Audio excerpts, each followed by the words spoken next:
আরে ভাই, খুব কষ্টে আছি রে ভাই। দেখ কি অবস্থা।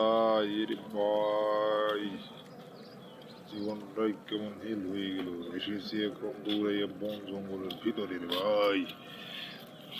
তারপর তোর কি অবস্থা রে ভাই। আসলে জঙ্গলটা তো খুব মনোরম লাগতেছে। এ মনে হইতেছে ছোট্টকালের জীবনে আবার ফিরে যেতেছি রে ভাই। আহ, কতদিন এমন নিরিবিলি পরিবেশে আসলাম। তোর সাথে কত কথা হবে, কত গল্প করবো, এই কারণে আসিছি। ওরে ভাই, তারপর তোর কি অবস্থা?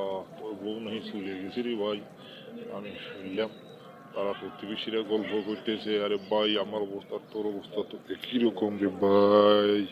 রে ভাই, কি বলবো রে ভাই। ও, লাইফটা হেল হয়ে গেল রে ভাই। লাইফটা হেল হয়ে গেল।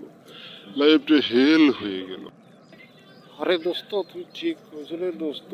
আসলে জীবনটা একটা প্যারা আর প্যারা, জীবনটা একটা বেদনা মধুর হয়ে গেছে রে দোস্ত। শ্রী বাপ্পার রাজের হেনার মতো হয়ে গেছে। এত খুঁজেছি, এত বোঝাচ্ছি, তো সে আমার হচ্ছে না রে ভাই।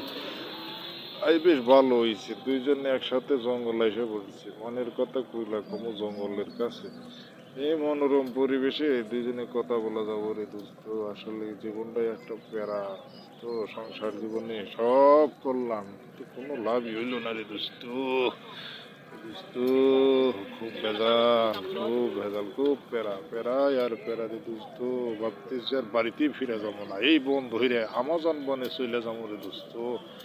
তুই চল, তুই চল আমার সাথে, আমরা একসাথে চলে যাবো। লাইফটা আর ভালো লাগতেছে না রে ভাই, লাইফটা আর ভালো লাগতেছে না। হা হা।